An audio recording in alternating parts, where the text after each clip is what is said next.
Bueno, buenas tardes formalmente. Bienvenidas a la biblioteca. Y una pequeña presentación, aunque María Ángeles Fernández es conocida por casi todos los que están acá y no necesita mucho, pero bueno, esto ya la he presentado otras veces y por ahí me repito. La periodista y editora española, especialista en la obra de Julio Cortázar, María Ángeles Fernández, siempre vuelve a Luis Beltrán. Es que en este lugar transcurrió su infancia y su adolescencia.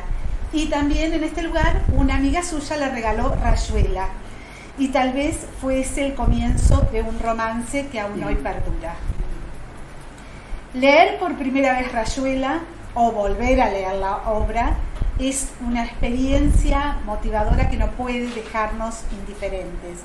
Y hacerlo de la mano de una lectora especializada como María Ángeles, celebrando los 60 años de su publicación, es una oportunidad preciosísima, ese adjetivo me gustó, así hermosa, que hoy tenemos desde la Biblioteca Pablo Pizzur. Bueno, y ahora unos datos, porque estudió mucho y es importante decirlo, ¿no? María Ángeles Fernández es periodista, editora, licenciada y profesora en Ciencias de la Información y de la Comunicación Social por la Universidad Nacional de La Plata. Trabajó en Buenos Aires en las agencias de noticias Argentina y EFE en 1982, regresó a su país natal. En 1992 se incorporó al grupo Anaya y trabajó en la editorial de Mario Mucci. Desde 1997 ha sido editora de la Fundación Germán Sánchez Gutiérrez. Especialista en la obra de Cortázar, ha publicado Lecturas de Cortázar del Centro de Editores en 2006, La figura del padre a la obra de Julio Cortázar en El padre a la literatura, Biblioteca del Campo Freudiano, Madrid 2006, y Del lado de una lectora cómplice en Volver a Cortázar, Diputación de Cádiz 2008, con Diego Sabanés, Manuel Antín, Julio Cortázar. Viajes de la literatura al cine del Centro de Editores 2019 y Borges y Cortázar, una relación literaria, Centro Editor 2022, entre otros artículos y entrevistas en diversas publicaciones y revistas académicas. Ha ofrecido charlas y conferencias y ha participado en seminarios y homenajes sobre Cortázar, tanto en España como en Argentina, Francia, Italia y China. Desde 2004 coordina los talleres de lectura de la obra de Julio Cortázar en el Centro de Arte Moderno de Madrid. En 1995 publicó con Clara Obligado Manjares Económicos, Cocina para Literatos, Golosos y Viajeros, y en 2008 Deseos de Mujer, junto a Clara Obligado, Carmen Posadas y Pilar Rodríguez, que lo tenemos a la biblioteca.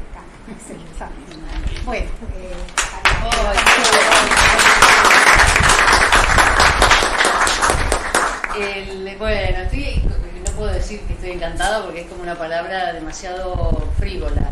Estoy emocionada, profundamente emocionada de estar en esta biblioteca otra vez. Viste, ya soy figurita repetida, pero no puedo con mi impulso. Vengo a Beltrán y quiero estar en la biblioteca. ¿Dónde mejor? Borges dijo que la biblioteca para él era una forma del paraíso. Entonces, bueno, yo soy poco creyente, digamos, pero eso sí lo creo. Yo creo que ¿dónde voy a estar mejor que en una biblioteca?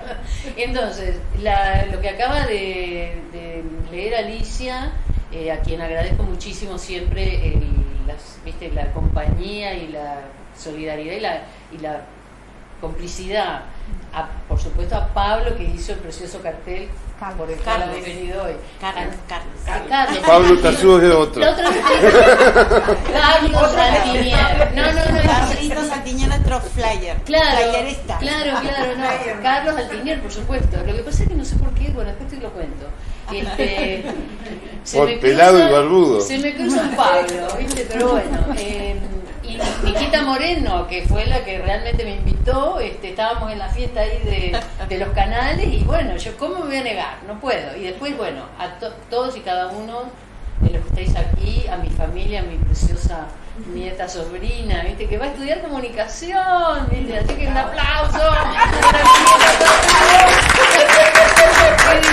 Que me emociona mucho porque de alguna manera, ¿viste? Es como, bueno, mi carrera modificada y modernizada, pero bueno, ¿viste?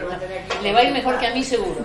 ¿Va a quien consultarlo? No tenga duda. ¿Cómo? Va a tener a quien consultarlo. No, yo ya estoy fuera de juego. Bueno, todo esto que leyó Alicia, que es tan largo, sí tiene una razón, es que soy muy vieja ya.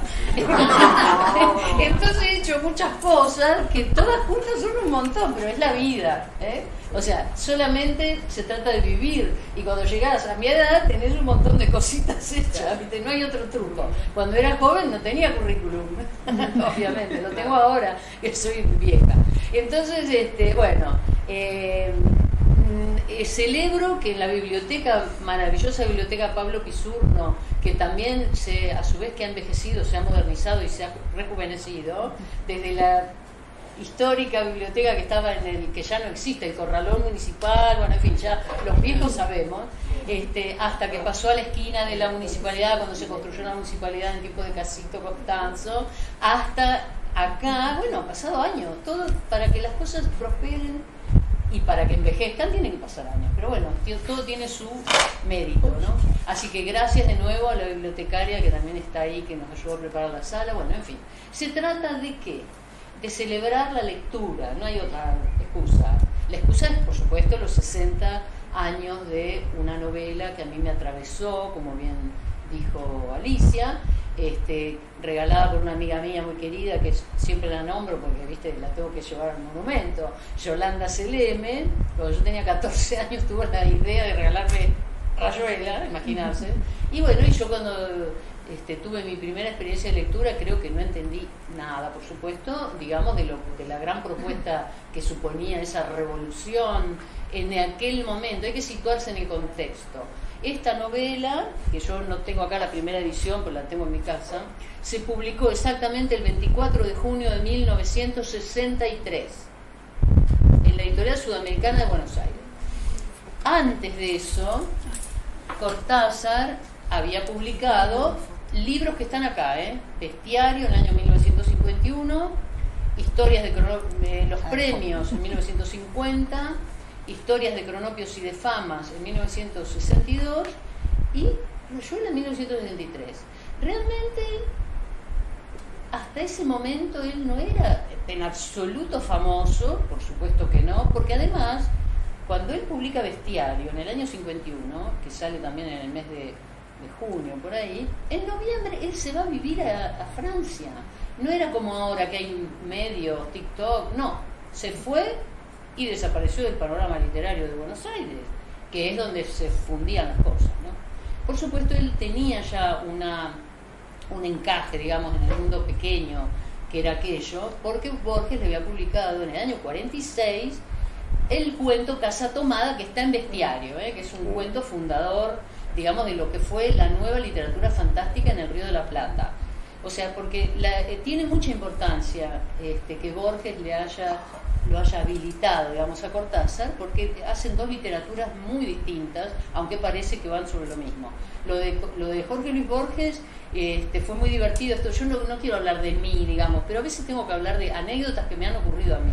Cuando voy a China a dar un seminario en la universidad, donde los chicos estudian español, resulta que me dicen, ay, explícanos, porque Borges lo entendemos. Dice, pero Cortázar no. Yo iba a hablar de Cortázar. ¿Cómo que no entienden a Cortázar? Digo yo. No, porque claro, él empieza a hablar de lo cotidiano y de repente no sabemos qué pasa. En cambio, Borges lo entienden, porque Borges es con esta idea de los cuentos que siempre hemos leído de niños. Había una vez una mujer, entonces tú ya te entregas a ese había una vez, y pase lo que pase te lo vas a creer, ¿no? Entonces entras fácilmente en lo fantástico. Había una vez un niño hecho de madera, porque bueno, en fin, es Pinocho, ¿no? Entonces, pero tú ya te lo crees de entrada. Con Cortázar no pasa eso. Cortázar empieza hablando de que estamos en una reunión y estamos hablando, pero en un momento pasa algo. Hay como lo que él llama una fisura en la realidad que tenemos acá, y es como que entramos en otra dimensión, digamos. Es como lo de Alicia en el País de las Maravillas, ¿no? Alicia va caminando por el bosque siguiendo al conejito y de repente se cae en un agujero y aparece en otro lado. Y empiezan a pasar otras cosas con otros códigos. Eso es Cortázar. O sea, en cambio Borges no. Borges es había una vez, y todo está en ese mundo ya ficticio del principio, ¿no? Con Cortázar lo que hay que hacer es, en un momento determinado, hacer ese ejercicio maravilloso que se llama la suspensión momentánea de la incredulidad. Ese es un concepto muy antiguo de un tal Coleridge, un señor inglés muy famoso, pero bueno, uno tiene momentáneamente que suspender la incredulidad y creérselo todo. Entonces, con esa idea, yo no sé si es tan fácil a veces hacerlo, pero bueno, a todos nos han contado cuentos de niños, a todos hemos tenido alguna abuela, alguna tía, que contaban cuentos, ¿no? Y nosotros nos encantaban contarnos cuentos orales, ¿viste? La oralidad que nos ha despertado la imaginación a casi todos. Ahora hay otros medios, hay otras cosas, pero esto sigue pasando. ¿A quién no le gusta que le cuenten una buena historia? De hecho, vais al cine, veis las series, cotilleamos con los vecinos, a todos nos encanta que nos cuenten historias. Entonces, bueno, ¿qué es Rayuela? Es una historia. ¿Qué clase de historia? Bueno, de entrada es cierto que puede haber una dificultad, primero porque es una novela escrita por un señor que era bastante joven, él había nacido en 1914 y la termina de escribir en el año 63, quiere decir que estaba en la mediana edad, pero ya tenía mucha experiencia de haberse abonado culturalmente, primero porque él había terminado en el Mariano Acosta el profesorado en letras, digamos. Después había hecho la carrera a toda velocidad de traductor de inglés y de francés para ganarse la vida, porque había que ganarse la vida como traductor de actas de defunción, ¿sabes? En fin, de patentes, de esas cosas. Y luego también como traductor literario, o sea, no dejó de trabajar en toda su vida. Entonces, él tenía una gran cultura adquirida por sus lecturas, por su trabajo de traductor, por su trabajo de profesor, porque fue profesor en la Universidad de Cuyo cuando recién se fundó, de inglés y de francés, con lo cual él leía y estudiaba en inglés y en francés, había estudiado alemán por su cuenta para traducir a un poeta que a él le gustaba mucho, que era Rilke. O sea, era un hombre que se había formado prácticamente a sí mismo, ¿no? Era un hombre verdaderamente culto de cultos de entonces. Quizá era un poco, digamos, como era la gente antes, ¿no? De que tenía quizá poca inserción, digamos, en el entorno social, porque él vivía en su mundo, ¿no? Vivía en su mundo de mucho trabajo y de mucha lectura y todo eso. Entonces, bueno, obviamente, así como leemos con el cuerpo, como yo digo, con nuestra historia y tal, los escritores también escriben con su historia, con su cuerpo, con su mundo imaginario, etcétera. Entonces todo eso está reflejado en la obra. Lógicamente no es todo autobiográfico, pero hay una gran parte de la obra de casi todos los escritores, y sobre todo en Cortázar, que es muy autobiográfico. Y cuando uno tiene algunas pautas, ¿viste? Algunas claves para leer eso, lo va viendo. Y no es que eso te facilite la lectura, pero te explica la lectura. Muchas cosas se explican sabiendo un poquito más, digamos, del entorno, del momento. ¿Qué pasaba en el año 63? Acá somos todos algunos más jóvenes. En la Marta empezamos primer año. Mira, ustedes empezaban primero, ¿viste? Primera. Ella no había nacido. Aquella estaba a punto de nacer. Bueno, vos ni te cuento. Luisito sí, ya había nacido, estaba casado, que yo tenía 2 niños. Vos estabas estudiando. Y vos, no sé, también. 15 años. Tiene 15 años. Bueno, entonces, todo el mundo más o menos nos acordamos qué pasaba en el 63. Bueno, en Europa, porque a mí me interesa eso de decir, él se fue a París, siempre se había querido ir, se fue a París, empezó a trabajar primero, viste, haciendo paquetes en los almacenes Pranton, como si fuera Carrefour, ponele. Después ya entró a trabajar con un contrato 6 meses en la UNESCO como traductor, pero solo 6 meses, porque él quería dejarse tiempo para escribir.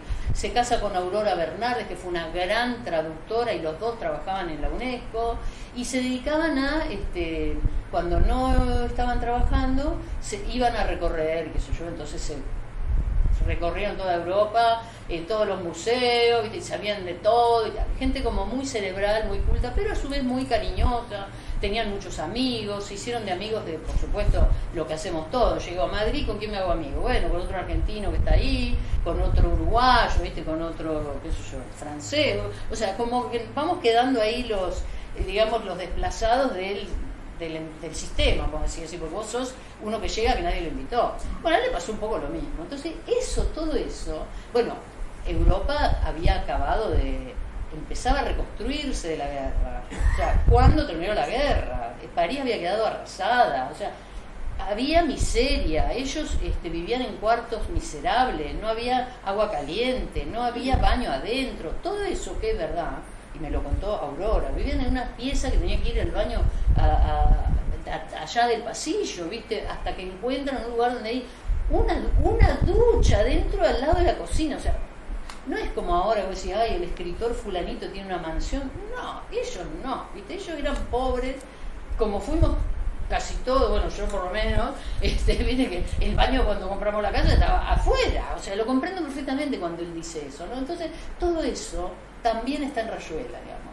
En Rayuela, que él la escribió a lo largo de 10 años, o sea, él la publica en el 63, pero la va escribiendo a lo largo de 10 años, es una obra que refleja muy bien, digamos, lo que supone ser un trasterrado, vamos a decir, un emigrante, un extranjero, o sea, una persona se va, aterriza en París, empieza a trabajar en un almacén, ahí lo dice, y se hace de un grupo de amigos, jóvenes como él, que son Babs, que es escultora, Etienne, que es músico, que el único que es francés es otro, que se llama Guy Monod, que aparece de vez en cuando, un chino que se llama Wong, Perico, que es gallego, la maga, que es uruguaya, y Oliveira, que es argentino. Y hay un tal Morelli, que está en el hospital, que no sabemos bien de qué nacionalidad es, podría ser italiano, pero podría ser otro argentino, o no sabemos. El Morelli parece argentino, parece, ¿no? Entonces, ese grupo se bautizan a sí mismos el Club de la Serpiente, y se juntan a escuchar jazz, a hacer discadas. Entonces, una gran parte de Rayuela está atravesada por la música.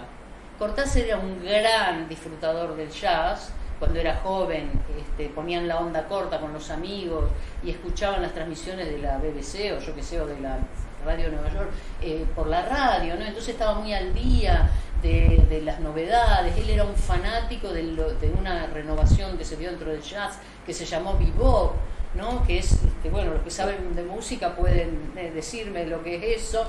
Bueno, un primo me dijo que era, el oído no espera el desplazamiento de la nota, con lo cual hay una cosa discordante ahí, ¿no? O sea, el ritmo como que se altera, lo mismo que en la literatura de él, ¿no? Había algo que tú no esperas, en la música también. Bueno, el bebop, entonces él era fanático de Charlie Parker, que fue el gran, rompió con todo. Bueno, esta gente se juntaba ahí, para escándalo, claro, del vecindario, que hacían ruido, porque subían a cualquier hora, viste, haciendo ruido por la escalera, se quedaban hasta cualquier hora, fumaban muchísimo, bueno, y cada uno le pasaban cosas, ¿no? Ahí se reúnen y se cuentan lo que les pasa, pero sobre todo, como buenos jóvenes que son, filosofan sobre la vida, lo que hemos hecho todos cuando nos hemos juntado a los 15, 16, 18, 20, hablar de la vida, de lo que nos pasa, de lo que queremos, de lo que querríamos, de nuestros padres. Bueno, ellos nunca hablan de la familia y nada, hablan del entorno social, digamos. Entonces, en ese momento, cuando se reúne el Club de la Serpiente, Francia está en guerra con Argelia, por decirlo así, ¿no? Entonces, ese es el contexto, digamos, de la última parte de Rayuela. En un momento determinado, el personaje principal es Oliveira. Dice, claro, en estos años del 50 y tanto, o sea, es cuando él llega recién a París, que empieza a escribir Rayuela, que describe, digamos, lo que pasa en la ciudad. Y otro personaje muy importante de Rayuela es la maga. La maga es una uruguaya que tiene una historia bastante tenebrosa en parte, es la mamá de un bebé que se llama Rocamadour, que es una figura que planea por la obra, hay una parte muy triste, o sea, Rayuela es divertida, muy divertida, porque pasan cosas muy divertidas, pero es la vida, con lo cual hay altibajos, ¿verdad? Hay cosas muy tristes, hay cosas muy hilarantes, hay cosas muy enloquecidas, ¿viste? Hay cosas muy injustas, es la vida. Entonces, este grupo de gente, que son, ya digo, el Club de la Serpiente, y comparten la vida, lo que les pasa, y son las anécdotas que van contando lo que van armando el libro. Por supuesto, el libro tiene un truco, ¿no? O sea, os voy a leer lo que dice Cortázar, para que veáis por qué se dice que La Rayuela es un juego. O sea, en la primera edición, la tapa es una rayuela diseñada por su gran amigo Julio Silva, y es una rayuela, juego al que hemos jugado, por lo menos no sé vos, pero nosotros todos acá hemos jugado la rayuela. Ahí está, muy bien, esa es la primera edición, o no sé si la primera, pero de esa época. Bueno, este maravilloso ladrillo negro, fijaros, está como tiene que ser, roto en el lomo. ¿Por qué? Por lo que les vamos a leer ahora. A ver, levante la mano, ¿quién leyó o intentó leer una rayuela? Bueno, estamos hablando entre expertos.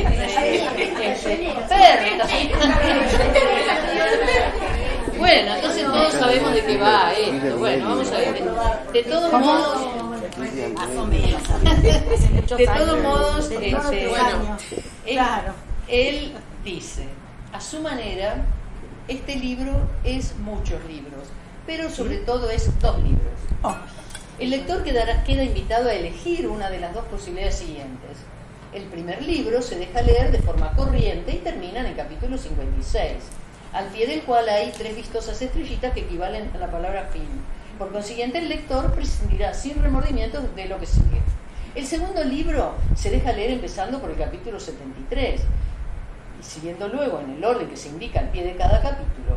En caso de confusión o olvido, bastará consultar la lista siguiente. Y él acá hace lo que se llama el tablero de dirección, que va empezando por el capítulo 73, volver al 1, después el 2, después el 116, después el 3, después el 84, etcétera, etcétera, etcétera, ¿no? Y dice, con objeto de facilitar la rápida ubicación de los capítulos, la numeración se va repitiendo a lo alto de las páginas correspondiente a cada uno de ellos. Por supuesto, hay una división en este libro que es del lado de allá, que es la primera parte. El lado de allá es París. Del lado de acá, que empieza, como decía él, en el 56, ¿no? Del lado de ¿qué dije? 73. Entonces, del lado de acá, que es cuando no voy a revelar nada, porque así lo vais a leer, o sea, en un momento determinado, del lado de acá, digamos, ¿no es cierto?, del lado de allá, que es París, se termina para Oliveira. Oliveira se tiene que, no sé si decirlo, lo expulsan de París. Fijaros, un inmigrante, lo expulsan de París por conducta indecorosa. Ahí lo dejo, después vais a leer por qué.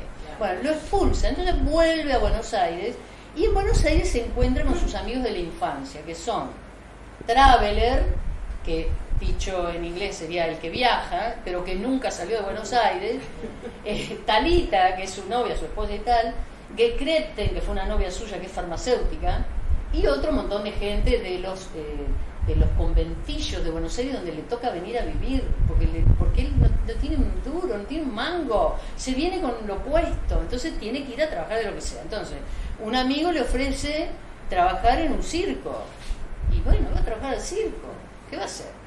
Otro amigo le ofrece trabajar en un manicomio, y va a trabajar en un manicomio.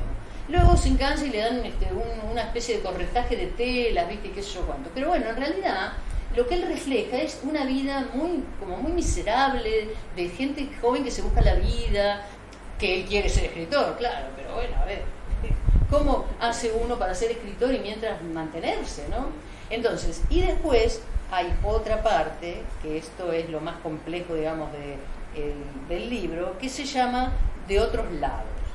Entonces, si uno, a ver, ¿cómo habéis leído Rayuela?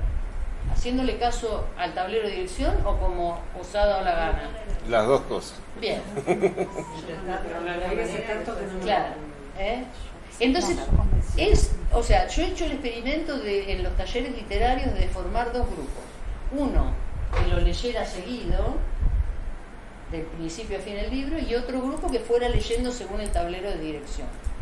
Realmente, acá Cortázar propone un juego, de ir saltando como en la rayuela con el tejo, ¿no? Entonces yo no voy a ser quien diga hay que leerlo de tal manera, no, cada cual es libre de leerlo como le da la gana. No obstante, por la experiencia que tenemos, la gente que lo lee haciendo el juego, digamos, siguiendo el juego, enroscándose en el juego que propone Cortázar, le saca máximo partido al libro. ¿Por qué? Porque no es verdad que los capítulos prescindibles sean prescindibles. Los capítulos prescindibles están mechando la vida de los personajes. O sea, si ellos, por ejemplo, están en el Club de la Serpiente y te mandan a uno de los capítulos prescindibles, a lo mejor es un recorte de periódico que explica algo de lo que hablaron ellos en el momento ese, o explica algo de la realidad política del momento, o son cosas paridas, ¿viste? Como los informes esos que... De Morelli, aparecen las morelianas ahí. Claro, las morelianas, que son toda una teoría literaria. O sea, aquí dentro de esto hubo un profesor que sacó las morelianas y leída seguido es un tratado de literatura, que eso es para otro tipo de lectura, pero está. O sea, este libro es muchos libros. Es un anecdotario, digamos, de la vida del Club de la Serpiente, las cosas que les pasan y cómo se enojan porque les dicen que no hagan ruido y las cosas que les pasan y los trabajos y las discusiones y tal. Otra cosa es lo que pasa en Buenos Aires con Oliveira, que reniega todo el tiempo y no le gusta trabajar en lo que trabaja. A ver, ¿a quién no le ha pasado eso alguna vez? A todos nos ha pasado, ¿no?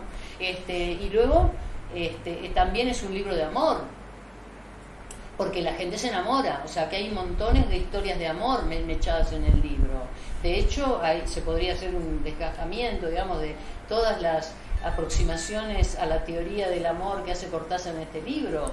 Cómo él quiere a la maga. Él dice, yo no estoy enamorada de la maga, pero está enamoradísimo hasta los tuétanos, porque ella, que es un ser, digamos, que no es racional, o sea, ella desentona con esta gente del Club de la Serpiente, porque ella va juntando hojitas por el bosque por la calle, y entonces se queda en una vidriera donde hay una estrellita. O sea, es un ser que tiene otro nivel de percepción, cosa que es muy interesante porque en esa época Cortázar estaba indagando en el budismo zen.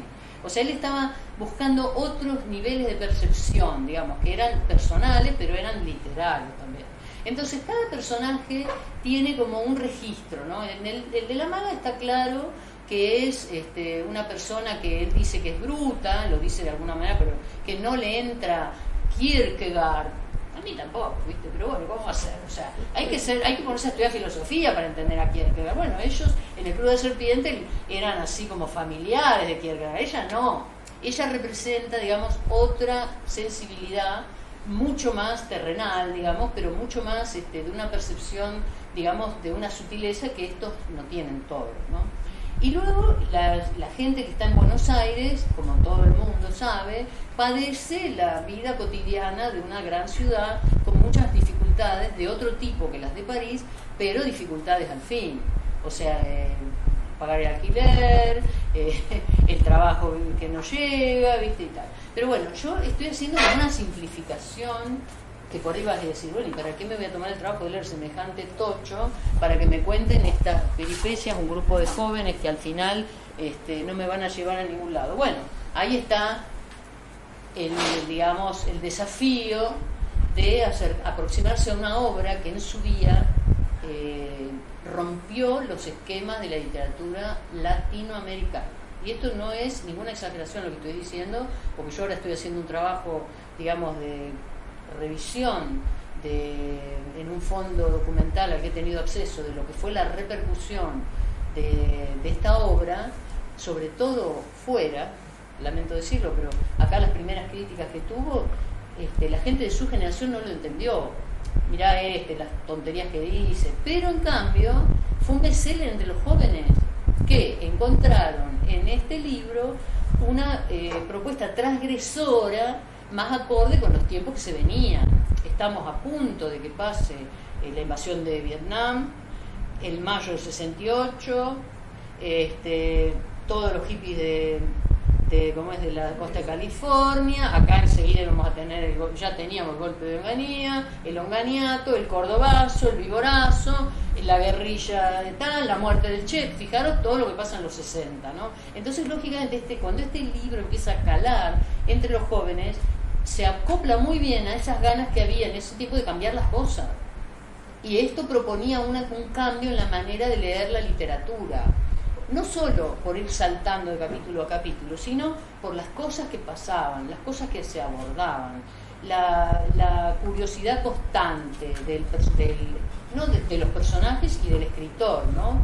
Entonces, es un libro que cuando yo lo leí, ya os digo, quizás no entendí todas las disquisiciones filosóficas que ellos hacen, pero sin embargo me llamó la atención que hablara con el cariño y la emoción que hablan de la música de jazz, también del tango, ¿no? Porque en Rayuela hay mucho tango, también muy exquisitamente elegida la música que a él le gusta, y por otro lado había siempre muchas preguntas y pocas respuestas.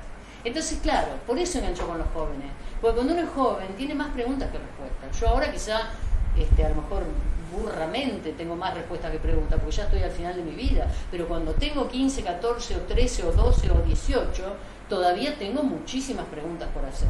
Entonces, este libro acompañaba a los jóvenes en esa búsqueda, digamos, constante. O sea, Oliveira, el personaje de Horacio Oliveira, es un buscador. Él va buscando. ¿Qué va buscando? Va buscando eso, soluciones, respuestas a sus preguntas, conocimiento.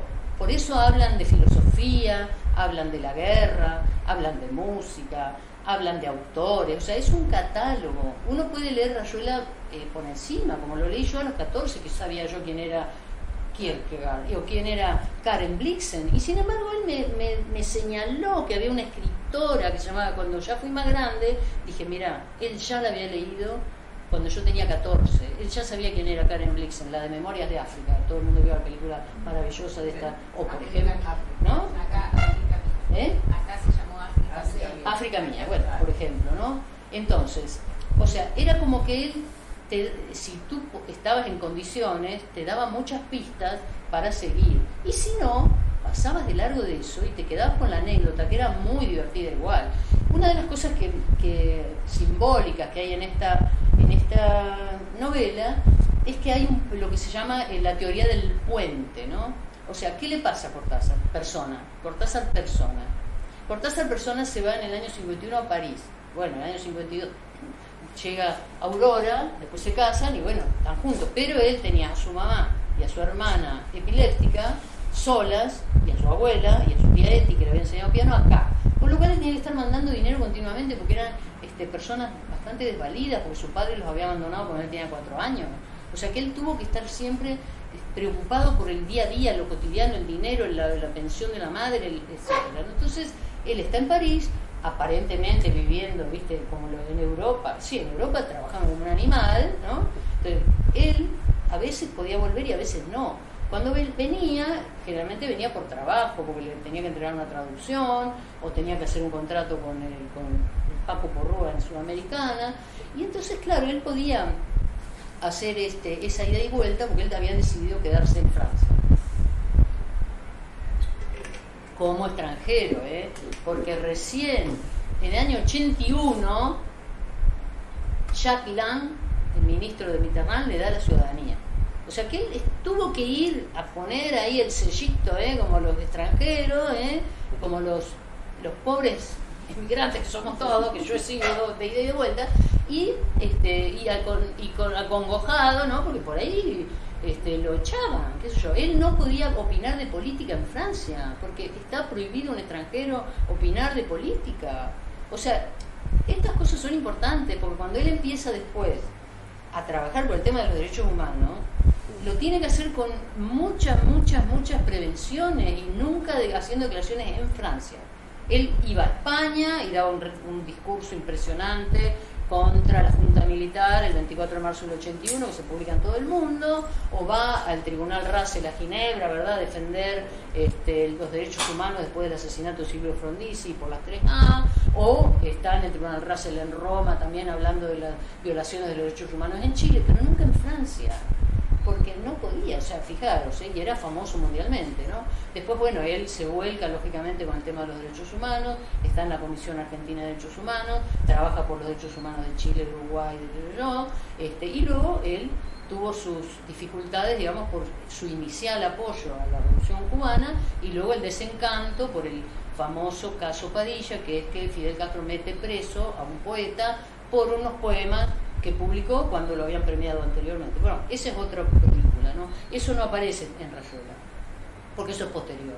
En Rayuela aparece, yo os digo, empieza como el movimiento hippie y la guerra de Argelia, que eso a los franceses los marcó realmente mucho, porque es un resabio colonial, y que tuvo muchísima resistencia interna. Bueno, lógicamente después de eso explota en mayo del 68, Cortázar participa activamente, va a la Maison de la Argentina, o sea, a la Casa Argentina de la Universidad de la Ciudad Universitaria, se encierra con los alumnos ahí, o sea, con los residentes, está registrado, tal, y él como que bueno, empieza a tener una vida activa también, una vida activa de algo que venía haciendo, que era siempre prestarle importancia a la persona, preocuparse por el bienestar de las personas, de los seres humanos.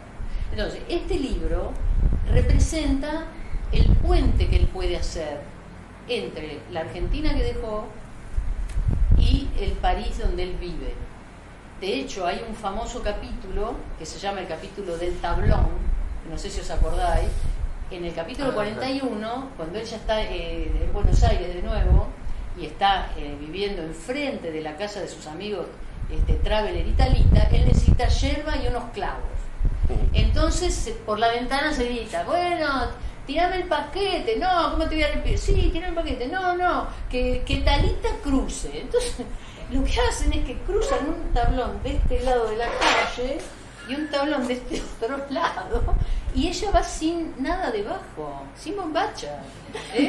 Bueno, entonces, ¿qué pasa? Hay unos nenes ahí abajo jugando que ven esa escena y empiezan a cantar una canción muy escatológica, que después lo buscáis vosotros, en el capítulo 41, que yo cuando lo leí no podía creer que estaba leyendo eso.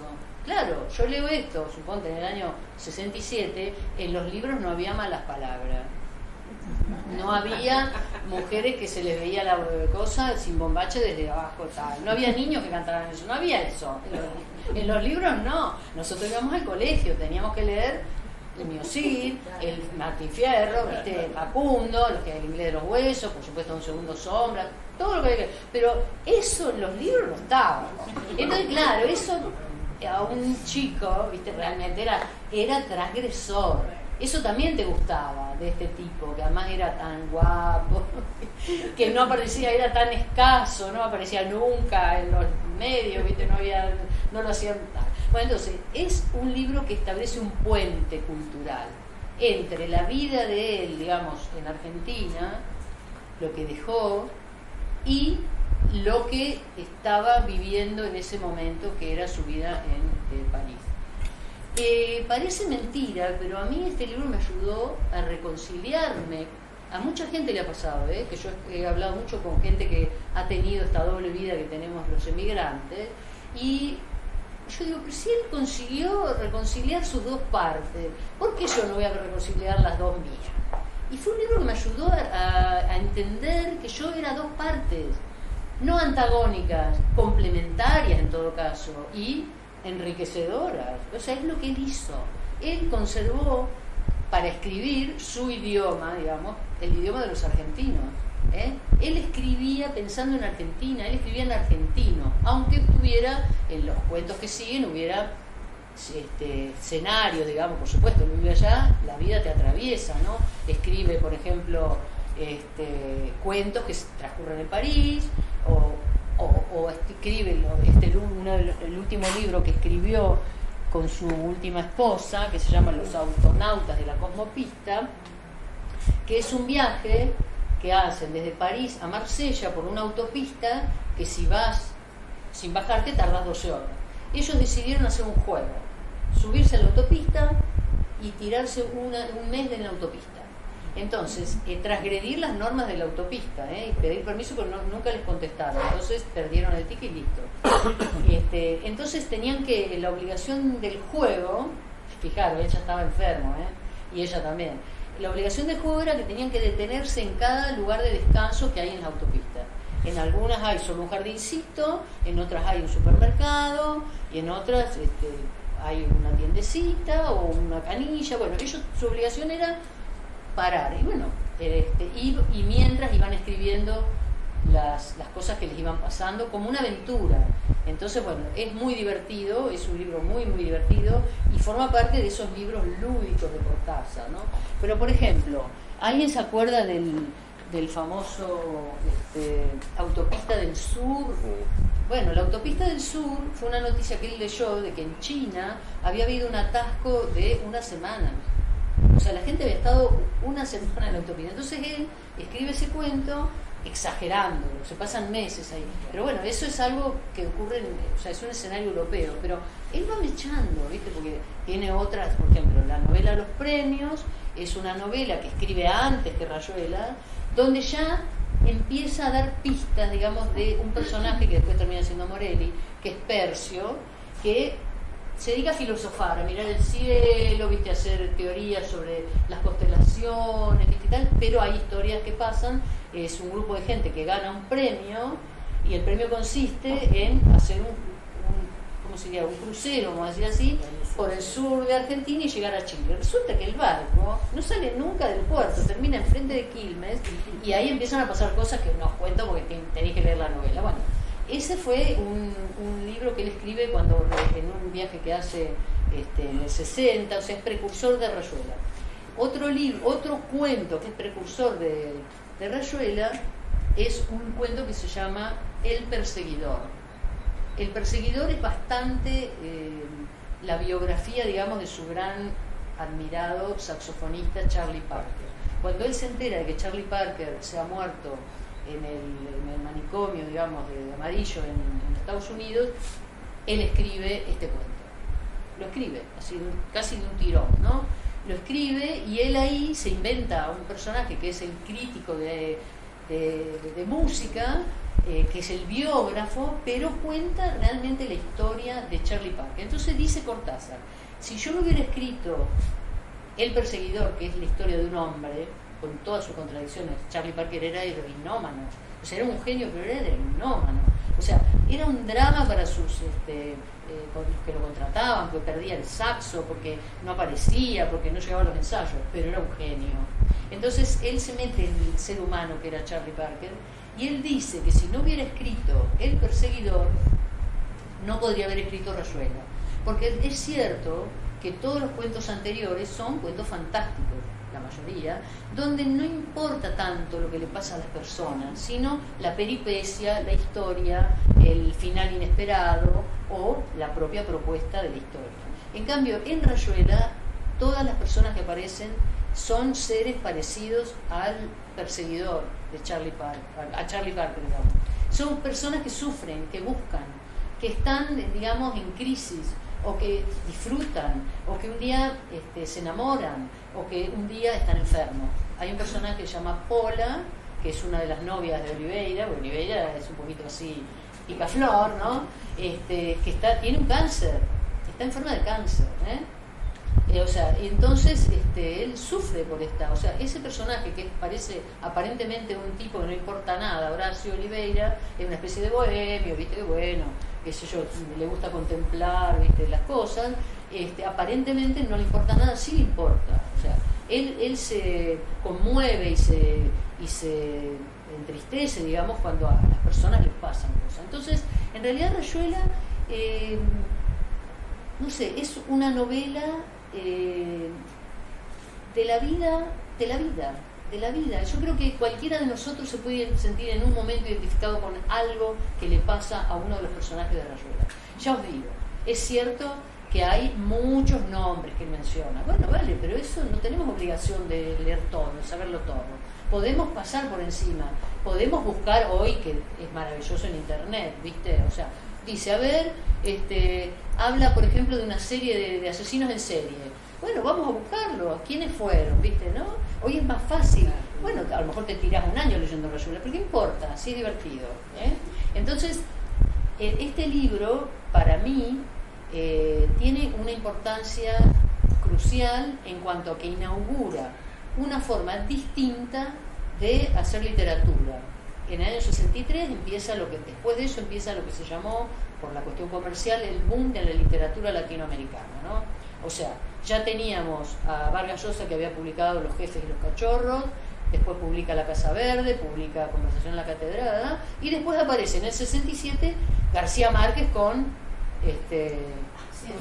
100 años de soledad, y después vienen todos los demás que ya se llena de propuestas novedosas, pero realmente como propuesta novedosa, transgresora, que inaugura, yo digo, lo que es navegar por internet, porque en realidad si uno tiene que ir haciendo ese saltito de acá para allá, es como los chicos hacen ahora, como hago yo misma, ¿no? Que voy todo el tiempo picoteando de acá a allá. Es un libro moderno en ese sentido, y sobre todo que es iluminador en el sentido de que te hace desconfiar de las palabras. De hecho, hay una moreliana, ¿no? Que es Morelli, que está en el hospital, que en realidad yo pienso que es el que escribe la novela, ¿no? Pero bueno, eso cuando lo leáis vosotros, a ver, ¿quién escribe la Rayuela? Para mí que la escribe es Morelli, ¿no? Que les da las carpetas y dice, bueno, acá hay un libro, llevarse el libro y hacer lo que queráis. Entonces el Club de las Serpientes se llevan el libro y empiezan a darse cuenta de que ahí hay un libro que en realidad yo creo que es Rayuela. Pero bueno, esa es mi teoría, ¿eh? Entonces, en esa idea de que las perras negras, que son las palabras, tienen, eso lo va a estudiar mi querida nieta sobrina, que estudia comunicación, el signo lingüístico tiene dos caras, el significante y el significado. Eso hay que descodificarlo, porque si no uno se traga eso y le queda una parte, no te puedes quedar solo con lo de afuera, tenés que meterte adentro, ¿no? Entonces él dice, hay que desconfiar de las palabras, de las perras negras, ¿pero por qué? Porque él ya estaba en ese momento imbuido de las nuevas teorías que venían de la Sorbona, donde Roland Barthes estaba elaborando la teoría de la semiología, lo que significan las palabras. O sea, ellos ya estaban haciéndonos desconfiar de que todo lo que leemos no es lo que leemos, sino lo que hay detrás, quién lo dice, cómo lo dice. Bueno, eso y las imágenes también. O sea, de hecho hay un libro famoso de Roland Barthes donde analiza una propaganda de Buitoni. Y bueno, eso me lo enseñó mi profesor Smuckler, ¿no? En el año 71, de que eso simbolizaba Italia. ¿Cómo? Que está bien, las pastas italianas, pero ¿por qué no? Porque fijaros, está, o sea, lo explicó mejor que yo, ¿no? Está la bandera italiana ahí. Entonces va por el mundo subliminalmente, o sea, sin que vos te des cuenta, estás comprando los Buitoni, pero estás comprando Italia, la bandera italiana, la pasta, la nonna, acá hay muchos italianos, así que saben de lo que hablamos, ¿no? Una marca muy famosa de fideo, como si fuera a ponerle acá Matarazzo, ¿no? Pero muy, muy famosos que se exportan a todo el mundo, ¿no? Entonces, bueno, él, o sea, al decirte que tenés que desconfiar, él que escribe, me dice a mí que desconfíe de las palabras, y bueno, desconfío de vos también, ¿no? Entonces, ¿no? Es muy interesante eso de que sí, vale, me dicen esto, hoy día tenemos más herramientas quizá, ¿verdad?